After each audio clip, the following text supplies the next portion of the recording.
बिल्कुल। नहीं, अब मैं इसी सवाल को मैं अब विनोद जी से करना चाहती हूँ, समय कम है थोड़ा और भी चर्चाएँ करनी है। तो विनोद जी मुझे ये बताइए कि आज अनब्राइडल्ड पावर्स पुलिस को क्यों दे दी गई है? पुलिस के हाथ में अब जो ये थूक दूँगा, मिट्टी में मिला दूँगा, इस तरीके की एक तो भाषा इस्तेमाल होती है। उसके बाद उन्हीं चीज़ों को पुलिस द्वारा अंजाम दिया जाता है। कुछ खास समुदाय के लोग हैं, ठीक है वो क्रिमिनल्स हैं लेकिन उनको भी मारा जाता है, तो ये एलिगेशंस लगते हैं कि ये सरकार धर्म देख के इस तरीके से एनकाउंटर करती है। आज आखिर इस चीज से बच भी तो सकते हैं ना योगी सरकार, उन्होंने इसको अपनी एक रणनीति क्यों बना रखी है शासन की? जी देखिए, एक्चुअली हम जिस प्रिज्म से देखना चाहते हैं हमको वही नजर आता है, या जिस कलर के चश्मे से देखना चाहते हैं वही नजर आता है। चूंकि अभी असद मारा गया है, इसलिए इसमें धर्म देखा जाता है।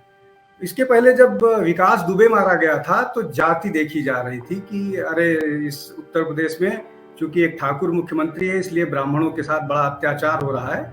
और ये एक पॉलिटिकल डिवाइड की हमेशा कोशिश रही है, हर पॉलिटिकल पार्टी करती है।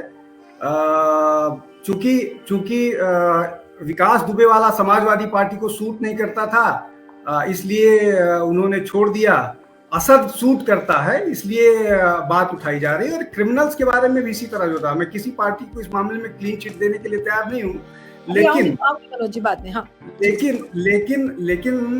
जब मायावती जी पर एक हमारे और सुनील सर के सरनेम शेयर करने वाले एक शुक्ला के साथ मिल करके जानलेवा हमला हुआ था, तो बड़ा सज्जन और सभ्य आदमी था क्या?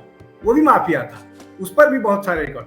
तो दिक्कत यह है कि मेरी कमीज सफेद, दूसरे की कमीज काली, जब तक यहाँ भारत के राजनीतिक दल नहीं वो करेंगे। और मनोज जी ने बड़ी समाजवादी ह्यूमन राइट की बात की। ह्यूमन राइट की बात बिल्कुल करनी चाहिए। तो जो वर्दी में है उसका ह्यूमन राइट नहीं है, उस पर ये सारे क्रिमिनल्स गोली चलाएं और चुपचाप मरने के लिए तैयार हो जाएगा, उसके बच्चे नहीं हैं। इन्होंने क्या किया जब वो जियाउल हक मार दिया गया था प्रतापगढ़ में, क्या किया था? उसको प्रोटेक्शन मिला। तो ये अपनी कन्वीनियंस के हिसाब से बातें नहीं करनी चाहिए और पॉलिटिकल लोगों को बहुत जिम्मेदारी के साथ। जी मुझे ये बताइए कि नॉर्थ ईस्ट में आप देखिए कितने सारे ऐसी एक्स्ट्रा जुडिशियल किलिंग्स के मामले आए हैं जहां पर ये बिल्कुल फेक एनकाउंटर्स पाए गए हैं। आज इस चीज को लेकर अगर कोई डाउट खड़ा कर रहा है वो गलत, आप इसे कैसे कह सकते हैं? एक हिस्ट्री रही है। नीलू हु एम आई? मैं कौन होता हूँ गलत कहने वाला? मैं तो गलत कही नहीं रहा हूँ। मैं ये कह रहा हूँ कि ना क्रिमिनल्स को डिफेंड करना चाहिए और ना पुलिस वालों को आपको इस तरह से छोड़ देना चाहिए। गुजरात को लेकर के बहुत बवाल हुआ था और उसके बाद क्या कोर्ट का वर्डिक्ट आया वो सबके सामने मालूम है। बहुत सारे और मैं 100 उदाहरण आपको गिना सकता हूँ। दूसरा ये बताइए, आप क्या चाहते हैं कि पुलिस वाला डिफेंसलेस होकर जाए और मारा जाता रहे?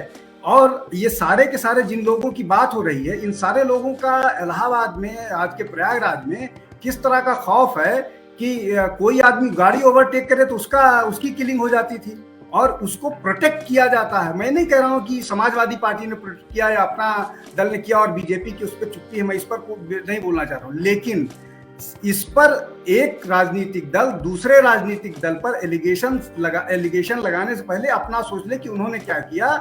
जब इस तरह के लोग बहुत छोटे नेता हुआ करते थे, उनको इतना बड़ा बनाने में इन्हीं लोगों की भूमिका रही। और हम लोग तो पत्रकार हैं, हम लोग फिर भी बातों को, बहुत सारी चीजों को इस तरह से नहीं कर पाते हैं। मनोज जी बहुत सारे लोगों का नाम लिए कि ये संबंध हैं, क्या हैं, क्यों संकोच कर रहे हैं, क्यों बोलने की हिम्मत नहीं कर रहे हैं? डर है या उनको किस बात पे कौन चीज रोक रही है कि ये जो संबंध अतीक और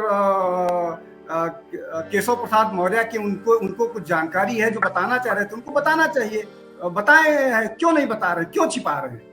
आप राजनीतिक दल के नेता होकर के चीजें छिपा रहे हैं, इसका मतलब ये कि आप बहुत सारी चीजें छिपाते हैं। आपके बड़े नेता बड़ी चीजें छिपाते हैं।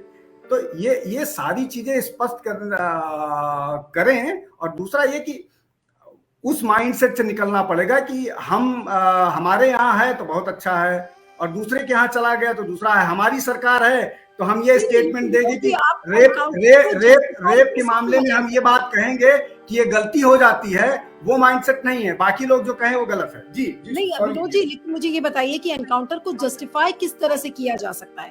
कौन जस्टिफाई कर रहा है? कौन में लोगों को मार गिराया, तो आज क्या पुलिस पर हमें सवाल नहीं खड़े करने चाहिए?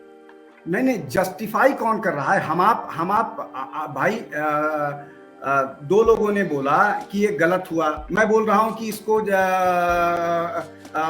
जांच होनी चाहिए। आप जांच कीजिए ना। आप किस बात का इंतजार कर रहे हो? आपको लग रहा है कि ये गलत हुआ, पोस्टमार्टम की रिपोर्ट लीजिए, आप अदालत में जाइए। आपको लगता है कि ये सारे प्लान तरीके से किए जा रहे हैं, सबको इम्प्लीकेट कीजिए भाई। जब ये मामला 20 साल तक नरेंद्र मोदी और अमित शाह के पास जा सकता है, तो आप क्या चाह रहे हैं कि बीजेपी आए और आप पर मुकदमा करे? तो आप